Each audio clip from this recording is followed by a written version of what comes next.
The scent of rust, oil, and something far worse clung to the air inside Platform 13 of the Crescent City Terminal. What had once been a bustling hub of commuters and tourists was now a graveyard of silence. Rows of abandoned luggage sat like forgotten tombstones. Lights flickered overhead. The schedule boards still blinked in vain, announcing trains that would never arrive.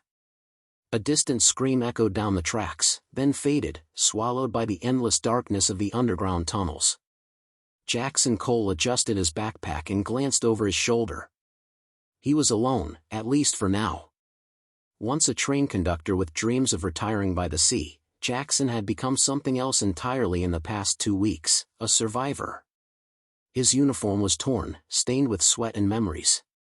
He had walked from the outskirts of the city, dodging what the media had first called violent rioters and later admitted were something much worse, infected, walking corpses. Rumors swirled of a final evacuation. One last train scheduled to depart from Crescent City Terminal. One last chance out before the city was sealed and firebombed. It sounded insane, but it was the only thread of hope he had. As he crept toward the edge of the platform, Jackson's flashlight beam caught something, a hand, twitching unnaturally beside the tracks. He froze. The hand jerked again, then began dragging an entire body out from the shadows. It was one of them. The eyes were wrong, milky white, sunken. Skin hung in patches. Its jaw snapped open, unhinged like a snake's, and it lunged up onto the platform with unnatural speed. Jackson didn't hesitate. He raised the crowbar he'd found days ago in an abandoned maintenance room and brought it down with a sickening crunch. The thing collapsed. Twitching. Then still. His breath came in ragged gasps. His knuckles were white. And he knew he wasn't getting out of this terminal without a fight. Somewhere in the upper levels, a metallic clang echoed. Then another. Someone, or something, was moving. Jackson ducked behind a vending machine, flashlight off, listening. "Is anyone there?" A woman's voice. Soft, but firm. Not infected. He peeked out. A woman, early 30s, in a red medical coat with a tattered shoulder patch reading CDC field response. She held a flare gun in one hand and a bloodied clipboard in the other. He stepped out slowly. "Don't shoot. Not one of them." She turned fast, finger tense on the trigger, then relaxed. "Name?" she asked. "Jackson Cole." "Conductor." "You?" "Dr. Myelin. CDC virologist. Or at least I was, before all this." They exchanged wary glances, the kind only two survivors can. No trust, but no time for distrust either. "I heard about the train," Jackson said. "You too?" Maya nodded. "Train A17. Last outbound.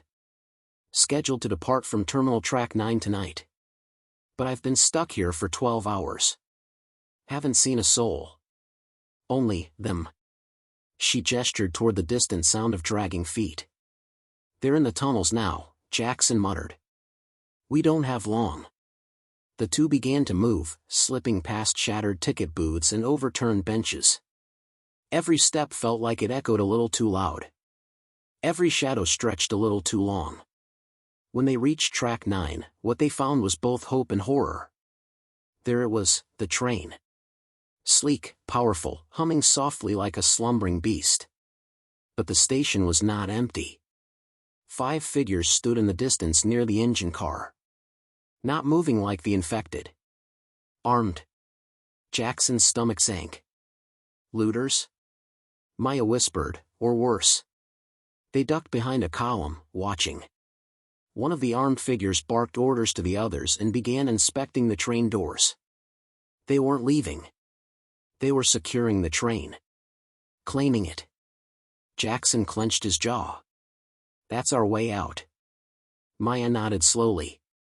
"Then we take it back." The lights overhead flickered again, and in that split second of darkness, something screeched from the far tunnel. The looters turned. Guns raised. From the shadows poured the infected, dozens of them, moving like a tidal wave of rot and rage. Jackson grabbed Maya's arm. "Run!" And together, they dove onto the train, just as hell broke loose behind them.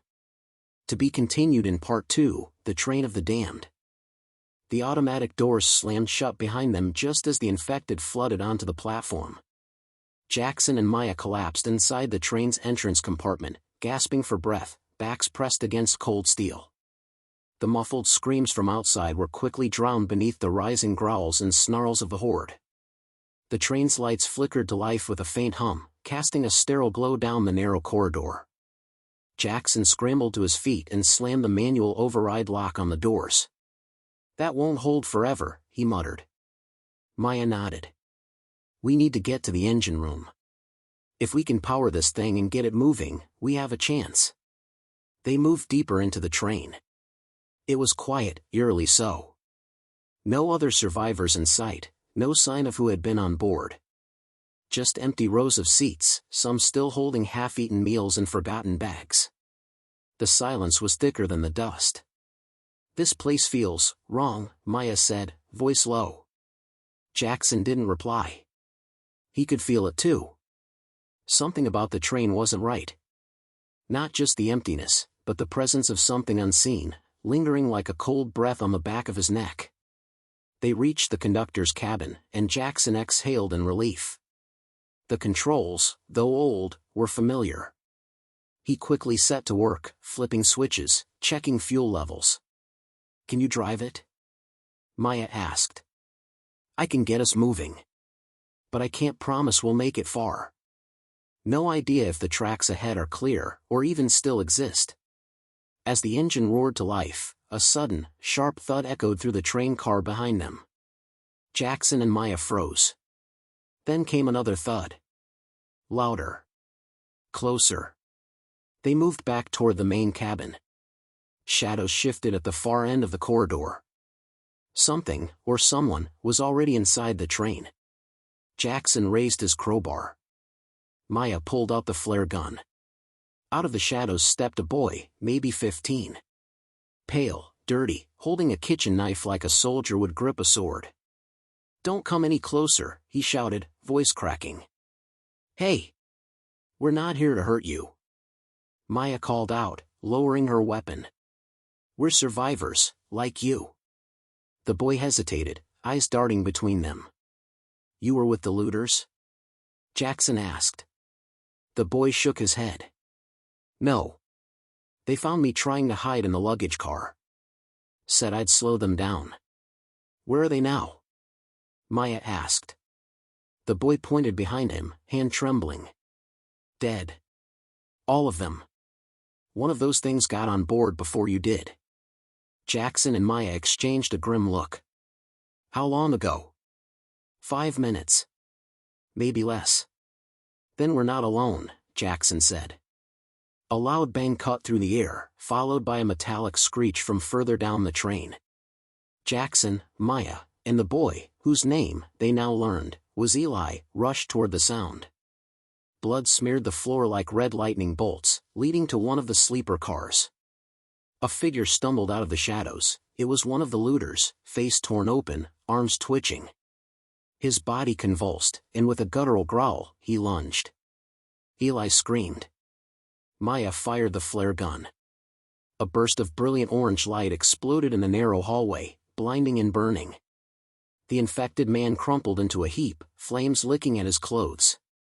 But now, the rest of the train knew they were there. Behind them, doors slammed. Somewhere above, footsteps echoed from the upper sleeping quarters. The infection had spread, fast.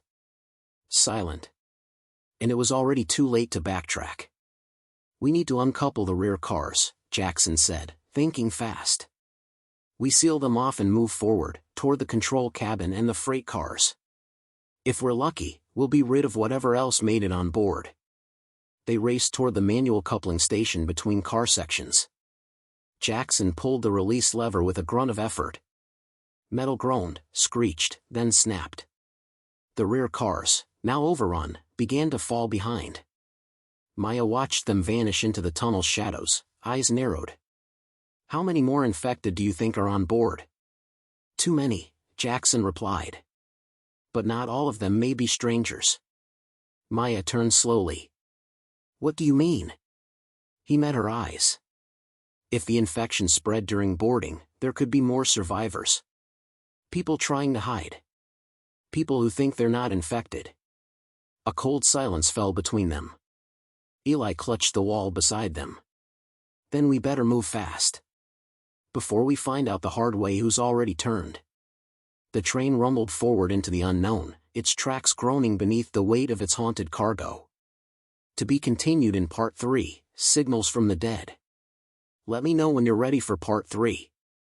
The train jerked forward, the steady hum of the engine masking the chaos behind them. Jackson kept his eyes fixed on the tracks ahead, but the uneasy feeling in his gut refused to settle. The tunnels were getting narrower, the air thicker with every passing mile. Maya was seated beside him, eyes darting nervously around the control cabin. Eli, who had been unusually quiet since they sealed off the rear cars, now looked up at them from the floor, his knees drawn to his chest. We need to keep moving, Jackson said. The longer we stay, the more likely it is someone else, something else, will catch up. Maya nodded, glancing over the control panel. Do you have a map? I don't know how much longer the fuel will last. There should be a route map in the cabin, Jackson replied, flicking a switch to open a compartment beside his seat. After a few moments of searching through dusty manuals, he found the map. It was yellowed with age, but the route was clear enough. They were headed into the northern part of the city, toward the industrial zone. From there, the tracks split off to smaller towns where they could, hopefully, find help. Looks like we're heading for the old freight yard, he muttered, tapping the map. There's a train depot up ahead, but if we get stuck there, we won't be able to get out. It's a dead end. Maya took the map from him, studying it. We need to keep going, even if it's a risk. Stopping means we'll be easy targets. Eli let out a soft whimper from the corner of the cabin. I don't want to go to the freight yard. It's where they found me. Jackson turned to him, brow furrowed. Found you? Who? The infected, Eli whispered, his voice trembling. I was hiding in the yard, when it all started. I thought I could stay hidden, but they knew. They found me. And now they're on this train. The chill in Jackson's chest grew. He gripped the wheel tighter, his knuckles turning white. You're sure there were infected there? Eli nodded vigorously. They were all over the yard. At least 100 of them. A sickening realization settled in. If the infected had been in the freight yard, that meant the train had likely already been contaminated before they even boarded. Whoever, or whatever, was still on board, they weren't just random stragglers. They were survivors. Survivors who had been hiding the truth. The shrill screech of metal echoed through the train, followed by the sudden crackling of the intercom system. Jackson's heart skipped a beat.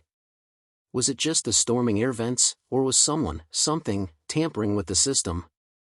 Before he could react, the intercom crackled again. The voice was faint but unmistakable. It was human, desperate, and echoing from somewhere deep inside the train. Help! Please! If you can hear me, there's nowhere else to go. We're trapped. Jackson's pulse quickened. He glanced at Maya, who had gone pale. The voice sounded familiar, like one of the looters who had been on board earlier. Who's that? Maya whispered. I don't know, Jackson said, his mind racing. But we need to find out.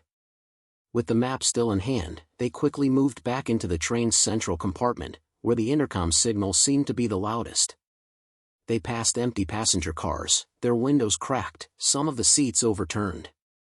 It felt like walking through a tomb. When they reached the first of the freight cars, the voice on the intercom stopped. Jackson stepped cautiously toward the door, hand on the handle. He looked back at Maya. Ready? She nodded, but Jackson could see the doubt in her eyes. This wasn't a simple rescue mission anymore. They weren't sure if they were walking into danger, or if the danger was already there, waiting for them. With a sharp pull, Jackson wrenched the door open. The car beyond was dark and smelled of damp wood and rust. The metallic clangs of the train's movement reverberated in the stillness. They stepped inside, flashlight beams cutting through the gloom. The place was packed with crates and cargo, most of it abandoned in the panic of the initial outbreak. And then they saw it. At the far end of the car, a figure slumped against a crate, one hand stretched out as if trying to reach something, or someone. Their face was a grotesque mess of cuts and bruises, eyes half-lidded. For a moment, Jackson's stomach twisted. He thought it might be one of the looters, or worse, a survivor who had turned. But then the figure stirred. "Help me," the voice rasped, weak but still human. Maya's hand shot out. "No. Get back. We can't trust anyone now." Jackson stepped forward, eyes locked on the figure. "It's just a kid." But the kid's eyes were wild, panicked. He looked up at Jackson and Maya with an expression of pure terror. "They're coming," he whispered, voice barely audible. "The ones on the tracks. They're not dead. They're just waiting for us to get close." Suddenly, a loud, sharp bang echoed from behind them. Jackson spun around, instinct kicking in. There, in the shadows at the end of the car, stood another figure. This one was more imposing, tall, wearing a jacket with a dark emblem on the back. And in his hand, he held a weapon. The boy's eyes widened in terror. "No. Please, not him." Jackson's breath caught in his throat. It was too late. To be continued in Part 4, The Stranger in the Shadows. Let me know when you're ready for Part 4. The figure in the shadows stepped forward, his boots echoing loudly against the steel floor of the train car. His face was obscured by the dim lighting and the hood of his tattered jacket, but there was no mistaking the danger he exuded. Jackson instinctively reached for his crowbar, but Maya's hand shot out to stop him. "Wait," she whispered, her voice tense. "He's not one of them. I think he's another survivor." Jackson wasn't sure what to believe anymore. The world had twisted into something unrecognizable. The line between the living and the dead had blurred. But the boy's reaction told a different story. He was terrified. "Please, don't let him," the boy's voice broke, his hands trembling as he tried to crawl back toward the crates. The stranger's cold, calculating eyes locked on Jackson. For a moment, the tension in the air was so thick that it felt like the train itself was holding its breath. The man finally spoke, his voice low, almost a growl. "Stay away from him." Maya's grip tightened on her flare gun. "Who are you?" she demanded. The man didn't answer immediately. Instead, he reached into his jacket, and for a heart-stopping moment, Jackson thought he was about to pull out a weapon. But it wasn't a gun. It was a small, old radio. The man fiddled with it for a moment before lifting it to his lips. "This is Station 16. We've got movement on the tracks." "They're getting closer," the man's voice crackled through the radio, his tone grim. "Prepare the perimeter. Don't let them breach the gate." The words hit Jackson like a punch to the gut. Station 16. The freight yard. They had been heading straight for it. "What's going on here?" Maya pressed, stepping forward despite Jackson's warning glance. "Who are you? And why are you giving orders like you're in charge?" The stranger lowered the radio, his eyes briefly flicking over to Eli, who was still huddled on the floor, shaking. "I'm not in charge," the man said, his voice softening. "I'm just trying to survive. Like you." Jackson wasn't convinced. "You're with them, aren't you?" he snapped, glancing toward the boy, Eli, who seemed to be shrinking into the shadows. "You know him. What did you do to him?" The stranger's eyes darted to the boy, then back to Jackson. His lips tightened into a thin line. "I didn't do anything to him. But he's right to be afraid of me." Maya took a cautious step forward. "We're not the enemy here. We're just trying to make it out. If you want to help, then tell us what's going on. What's in the freight yard?" The stranger seemed to consider this for a long moment. The sound of the train's wheels clicking against the tracks seemed impossibly loud in the silence. "They're coming," he finally said. "The infected. But they're not just mindless walkers anymore. They're learning. They're organizing. Jackson's blood ran cold. Organizing? The man nodded grimly. They're starting to work together. Not like they used to. When I first found the boy, he gestured toward Eli. He was hiding in the yard after a bunch of them overran the place. They attacked. They ripped apart anyone who was in sight. But then something strange happened. They didn't just feed, they started corralling the survivors. Jackson shook his head in disbelief. You're telling me the infected are forming some kind of groups? They're planning? They're evolving, the stranger said, his eyes narrowing. And I'm not sticking around to find out what comes next. Maya exchanged a glance with Jackson. Then why are you still here? The man's jaw clenched. Because there's one thing they're afraid of. Light. The old rail stations, there's a system of underground tunnels that runs parallel to the tracks. It's where I've been hiding. Jackson's mind raced. And the train? You expect us to just ride it through an infected freight yard and into the unknown? The stranger's lips curled into a grim smile. You've got a better idea? You've already seen how fast they're moving. I'm trying to give us a fighting chance. But we're not out of the woods yet. Another distant screech of metal echoed from the front of the train. The sound was unmistakable. They're already here, the man muttered. We've got to move, now.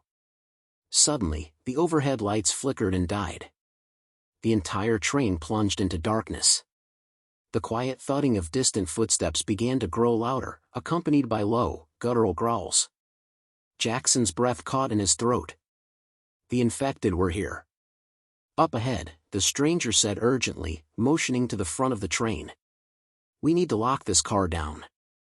There's a hatch that leads to the maintenance tunnels. We'll take it from there. Jackson had no choice. They were cornered. They could either trust this man and follow him into the darkness, or face the oncoming horde with no plan. Move! Jackson barked, shoving Maya toward the rear door.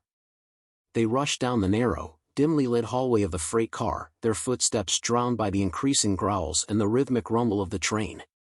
As they reached the hatch, Jackson's heart pounded in his chest. They didn't have much time. They had no idea what waited for them below. But it was their only option. To be continued in Part 5, Into the Depths. Let me know when you're ready for Part 5. The hatch was old, its metal frame rusted from years of neglect. Jackson's hands were slick with sweat as he gripped the cold, steel handle and wrenched it open. A cloud of musty air billowed out, carrying with it the stale scent of dampness and something far worse, decay. After you, the stranger said, his voice barely audible above the growing noises from behind. Jackson glanced over his shoulder. The growls were getting closer. He had no time to question the man's intentions anymore. Their survival depended on moving fast. With a final glance at Maya, who was already squeezing through the hatch, Jackson dropped down first into the dark tunnel below. The metal ladder led them into the subterranean depths of the railway system, a forgotten underworld hidden beneath the city. Maya was right behind him, followed by the stranger and Eli, who moved more cautiously, his eyes darting between the shadows. Stay close, Jackson murmured, his voice echoing eerily in the confined space. The light from their flashlights flickered, casting long, crooked shadows on the walls of the narrow tunnel. The sounds from the train grew fainter as they descended, but the silence below felt even more suffocating. Jackson's heart hammered in his chest, and every breath felt heavier as if the tunnel itself was pressing in on them. How far does this go? Maya asked, her voice a strained whisper. Far enough, the stranger answered, glancing at the map he had retrieved from his jacket. These tunnels run beneath the city, and we can reach one of the old maintenance yards from here. It's our only shot. Jackson didn't reply. His mind kept racing back to the situation above. The infected were likely already flooding into the train cars, and if they didn't move quickly, they'd be trapped down here. But that wasn't the only problem. The stranger's cryptic warnings about the infected learning and organizing were still echoing in his mind. If they weren't careful, they might find themselves caught in something far worse than a mere horde. They walked in silence, the faint sound of their footsteps reverberating through the tunnel. The deeper they went, the colder the air became, and the heavier the atmosphere felt. It wasn't just the train they were escaping anymore. It was the entire world above. "Wait," Jackson said, pausing. He held up a hand, signaling the others to stop. His flashlight beam flickered over the walls. Something didn't feel right. The air seemed thick with tension, almost as if something was watching them from the shadows. "What is it?" Maya whispered, her eyes wide. "Listen," Jackson said, his breath catching in his throat. The low, rumbling growls they had heard from above were now a constant hum in the distance, but there was something else. A rhythmic tapping. "Shoo," Eli hissed, his voice barely audible. "It's them. They're down here, too." The tapping grew louder, closer, echoing in the walls of the tunnel. Jackson could feel his pulse quicken. It wasn't just one or two infected moving around. This was a group. He motioned for them to move forward quickly. There was no telling how far ahead the infected were, but if they kept quiet and stayed alert, they might be able to avoid them. But the tunnel stretched on, twisting and turning, and it seemed like the shadows were closing in.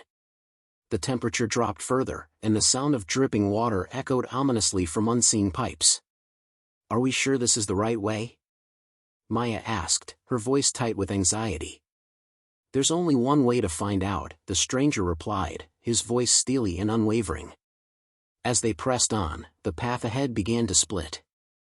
They had reached a junction, and Jackson could hear faint scraping noises coming from both directions. The tunnel to the right seemed to descend even deeper, but it also appeared to be the more traveled path. The left tunnel, by contrast, was darker, the faint glow from their flashlights barely illuminating it. "What do we do?" Maya asked, glancing at Jackson for direction. "Left," Jackson said after a beat. "We can't risk running into more of them on the main path." The stranger nodded, clearly in agreement. They made their way down the narrow left tunnel, but as they continued, the tapping noises became more distinct. Jackson's heart skipped a beat. Whatever was in the dark with them wasn't just making noise. They were moving, coming closer. "Something's down here with us," Jackson whispered, his grip tightening around the crowbar. The others tensed, and the atmosphere grew thick with fear. Suddenly, a low growl rang out from the darkness ahead. A figure, tall, hunched, and disfigured, emerged from the shadows, its eyes glowing faintly in the light. "Run!" Jackson shouted. He turned, pulling Maya and Eli along with him, but they were too late. More shapes started to appear in the tunnel, their grotesque features illuminated by the flashlights. They weren't just mindless walkers. These things were fast, faster than anything Jackson had encountered before. Behind them, the stranger cursed under his breath and drew a knife from his belt. He slashed it through the air, taking down one of the closest infected, but the rest kept coming. "We need to get to the maintenance shaft," the stranger yelled. Jackson didn't need to be told twice. He pushed forward, adrenaline surging through his veins. But the infected were relentless. With every step, they gained ground. He couldn't look back now. The tunnel ahead seemed endless, and the only thing that mattered was staying alive. To be continued in Part 6, The Maintenance Shaft. Let me know when you're ready for Part 6. The air in the tunnel grew heavier, colder, as Jackson, Maya, Eli, and the stranger ran for their lives. The infected were relentless, their growls filling the space around them like a twisted chorus. Jackson could hear the scraping of claws on the walls, the sickening thud of footsteps closing in. They weren't just walking anymore, they were hunting. "Keep moving," the stranger yelled, his voice a raw command that pushed Jackson and Maya to run faster. The tunnel ahead seemed to stretch on forever. Jackson could barely see past the beam of his flashlight, but he knew they were closing in on something. The maintenance shaft, if it existed, was their only chance. The air was thick with fear, and the darkness seemed to swallow them whole as they moved deeper. Behind them, the sounds of the infected were getting louder, more chaotic. Their pursuit was like an unholy storm, and Jackson's mind raced. How could they outrun them? The infected were faster than he had imagined. If they didn't find the shaft soon, they would be cornered, and there would be no escape. Maya was breathing heavily now, her steps becoming more frantic with each passing second. Eli stumbled beside her, his face pale, eyes wide with terror. The stranger was at the front, his movements quick and deliberate, as though he knew these tunnels better than anyone. There, the stranger suddenly shouted, pointing ahead. In the faint glow of their flashlights, Jackson could make out a metal door set into the wall of the tunnel, just up ahead. It looked old, rusted, with peeling paint, but it was a door. "That's the maintenance shaft?" Jackson asked, breathless. "Yeah," the stranger replied, not slowing down. "If we can get through it, there's a network of tunnels that should take us outside the city." Jackson didn't wait for further explanation. He pushed forward, ignoring the sting of his tired muscles, his mind focused on the door. Behind them, the infected were close now. Jackson could hear their labored breathing, their moans growing louder. The air was thick with the stench of decay, and he could almost feel their rotting hands reaching out toward him. The stranger reached the door first and slammed his shoulder into it. It groaned in protest but gave way, creaking open just enough for them to slip through. Jackson shoved Maya and Eli ahead, then followed the stranger inside. They were in a narrow, claustrophobic room, and the door slammed shut behind them with a resounding clang. The sudden silence was deafening, and for a moment, they all stood still, gasping for breath. The stranger wiped sweat from his forehead, his expression grim. "We're not safe yet." Jackson's pulse was still racing. "What do you mean?" "We're locked in. We should be safe." "There's another door ahead," the stranger explained, his voice low. "But it's not just a door. It's a security system. And it's not just the infected we need to worry about." "What do you mean?" Maya asked, her voice trembling with exhaustion. The stranger didn't answer immediately. Instead, he pulled a set of keys from his pocket and walked toward the far wall, where a metal panel was embedded in the concrete. He inserted a key and turned it, but the panel didn't open. "Damn it," the stranger muttered, trying again. Come on." Jackson's eyes flicked nervously to the dark tunnel they had just come from. The sounds of the infected were muffled now, but they were still there, scratching at the door, snarling in the distance. "Why aren't you telling us what's going on?" Maya demanded, taking a step forward. "What's behind that door?" The stranger didn't look up. "It's not just a way out. It's a damn trap if you don't know how to unlock it." "Then what are we supposed to do?" Jackson asked, frustration lacing his voice. "There's a manual override system in the back," the stranger said, still focused on the panel. "I need to access it to reset the lock. But there's a catch." Jackson's stomach twisted. "What kind of catch?" "The system is old. It's got sensors, pressure plates, motion detectors, the works. If you trigger one, the whole system goes into lockdown. And you'll be trapped." "Great," Maya muttered. "We're stuck down here with no way out." The stranger shot her a hard look. "Not if you don't panic. Just stay calm and follow my lead. We'll make it through." Jackson's eyes darted back to the tunnel. He could still hear the infected scratching at the door.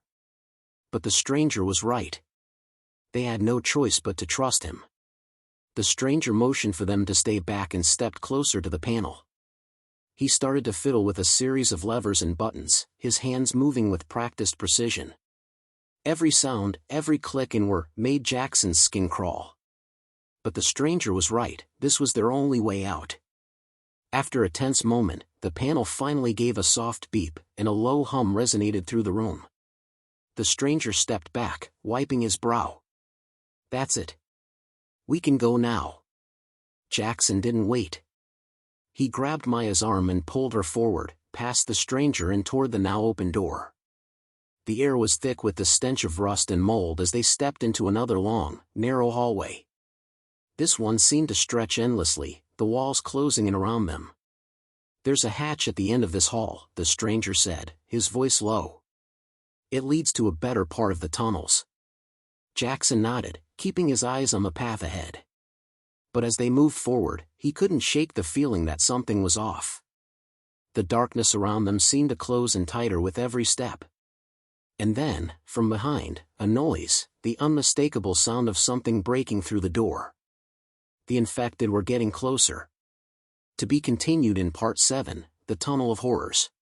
Let me know when you're ready for Part 7. The hatch at the end of the hallway was only a few meters away, but with each step, Jackson's nerves tightened. His heart pounded in his chest, the sound echoing in his ears as he glanced back over his shoulder. The faint growls from the infected were louder now, closer, so close, he could almost feel their rancid breath on his skin. "Keep moving," the stranger urged, his voice tinged with urgency. His flashlight caught through the darkness ahead, illuminating the rusted metal door that stood before them. The handle was worn and broken, as though it had been used 1,000 times before. Jackson pushed Maya ahead of him. "Go! We don't have much time." They reached the hatch, and the stranger quickly tried to turn the handle. It resisted at first, but with a few more forceful twists, it gave way. The door creaked open, revealing another narrow tunnel, its walls lined with old electrical wiring and metal piping. The air in the new passageway was dank and cold, filled with the unmistakable scent of mildew and decay. Without hesitation, Jackson stepped forward, his pulse quickening. "We need to move faster," he said, glancing over his shoulder once again. The infected were nearly upon them now, he could hear their clawed footsteps scraping against the concrete. Maya and Eli followed closely, but as Jackson passed through the hatch, he noticed something strange. The floor was uneven, and the walls had strange markings, scrawls, symbols, or something that looked like warnings. His flashlight flickered over the designs, but he didn't have time to study them. "Don't stop," the stranger said, leading the way into the tunnel. His voice was tight with fear now. "There's more down here than just infected." Jackson didn't question it. He kept moving, the rhythmic sound of his footsteps mingling with the eerie echoes of the tunnel. The walls were beginning to close in, the passage narrowing further with every step they took. The air was thick, each breath feeling heavier than the last. They moved deeper into the passage, and Jackson's flashlight beam caught something in the distance, a faint glow that flickered, like the light from a dying fire. The stranger slowed his pace, his eyes narrowing. "Stay close," he whispered, his hand brushing the flashlight beam across the tunnel's surface. "Is that light?" Maya began, but she trailed off, her voice tense. "I don't know," the stranger replied, his grip tightening on the flashlight. "But it doesn't feel right." As they neared the source of the light, Jackson could feel the temperature drop, the hairs on the back of his neck standing on end. The walls seemed to pulse with an unnatural energy. A low hum filled the air, vibrating through the floor and into their bones. It was as if the entire tunnel itself was alive. Then, as they rounded the corner, the light became brighter, revealing what lay ahead. A massive chamber opened before them, an underground cavern so large that their flashlights couldn't reach the other side. The walls were lined with strange, otherworldly symbols, glowing faintly in the dim light. In the center of the cavern stood a large platform, surrounded by rusted rails and broken machinery. But what caught Jackson's attention the most were the figures standing around the platform. They weren't infected, they were different. Tall, gaunt, their eyes glowing a sickly green as they turned to face the newcomers. Their skin was pallid, stretched tight over their bones, and their faces were twisted in expressions that seemed both human and otherworldly. "Who are they?" Maya gasped, her voice trembling as she clutched Jackson's arm. The stranger didn't answer at first. He stepped forward, his face pale, his voice low. "These aren't just survivors. They're something else. They were the last ones down here. They've been here too long." Jackson's pulse quickened. "What do you mean, too long?" The stranger didn't reply. Instead, he slowly backed away, his eyes never leaving the figures in the cavern. The group of strange figures, once human, now something more, began to move toward them, their movements slow, deliberate, as though they were sizing them up. "We have to get out of here," the stranger said suddenly, his voice full of urgency. "This place, it's not just a tunnel. It's a breeding ground. And those things, they're the result. Eli looked horrified. Breeding ground for what? The stranger's eyes flicked to the walls, the symbols glowing brighter now. For the infected. This is where they were born. Where it all began. They weren't always mindless. Some of them evolved, became something worse. Jackson felt his heart drop. The infected they had been running from, the mindless hordes, had evolved. And these creatures before them were the result of that twisted evolution. They weren't just hunters. They were intelligent, calculating, and more dangerous than anything Jackson had encountered. Before anyone could react, one of the creatures let out a low, guttural growl. It was not a sound of hunger but of command. The others stepped forward, their movements synchronized, as if they had some kind of plan. No time, the stranger shouted. Run! Jackson turned without hesitation, grabbing Maya's arm and pulling her toward the tunnel they had come through. Eli was right behind them, but as they ran, Jackson glanced over his shoulder.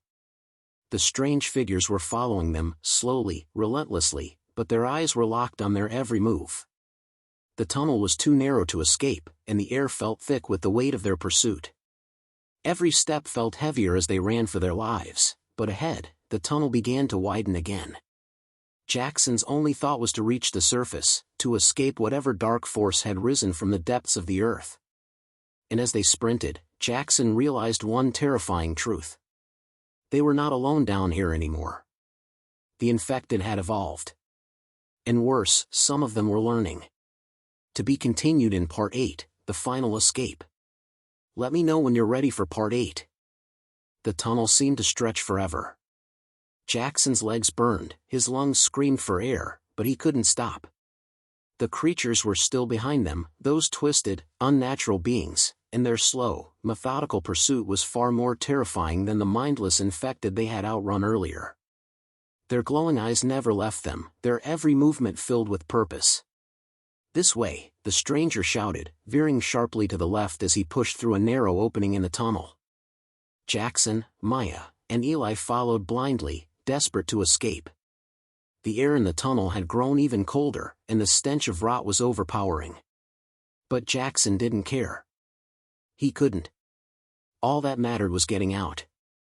The stranger led them deeper into the underground labyrinth, his flashlight cutting through the oppressive darkness. The walls were covered in strange symbols, patterns that seemed to twist and writhe, as if the very surface of the tunnel was alive. Jackson could feel the temperature drop even further, an icy chill creeping into his bones. They reached a dead end, and for a terrifying moment, Jackson thought they had run into another trap. But the stranger didn't hesitate. He pressed his hand against a section of the wall, and with a loud grinding sound, a hidden hatch slid open. Quickly, the stranger urged. This is it. Jackson didn't wait. He shoved Maya and Eli ahead of him, following the stranger into the small, claustrophobic room beyond. Inside, it was surprisingly warm, the air thick with the smell of oil and rust. The stranger turned to face them, his expression grim. We're close. Just a little further. There's a station up ahead. A train station. A train? Maya asked, her voice trembling with disbelief. But I thought the tracks were all abandoned. They were, the stranger said. But there's one line left. One train. It's a long shot, but it's the only chance we've got. Jackson felt a flicker of hope. A train, after everything they'd been through, a train was their ticket out. But a nagging fear still gnawed at the edges of his mind. How do we know the station isn't overrun? We don't, the stranger admitted. But it's our best shot. There was no time to waste. Jackson motioned for Maya and Eli to follow, and they moved quickly through the cramped tunnel, the stranger leading the way with unwavering determination. Every step brought them closer to the station, but also closer to danger. The air was thick with anticipation, each sound, each footstep, amplified in the silence. After what felt like hours of running, they finally emerged into a large, open space. A dilapidated train platform stretched out before them, the rails gleaming faintly under the dim light. The platform was eerily quiet, the only sound the soft hum of distant machinery. "There," the stranger said, pointing to a rusted, old train at the far end of the platform. Its lights flickered weakly, but it was unmistakably a train. It was their only chance. But before they could take another step, a voice echoed through the platform, a low, guttural growl. Jackson froze. He knew that sound. The creatures. They had found them. "We have to go now," the stranger barked, but Jackson didn't move. His heart pounded in his chest as the sound of the growl grew louder.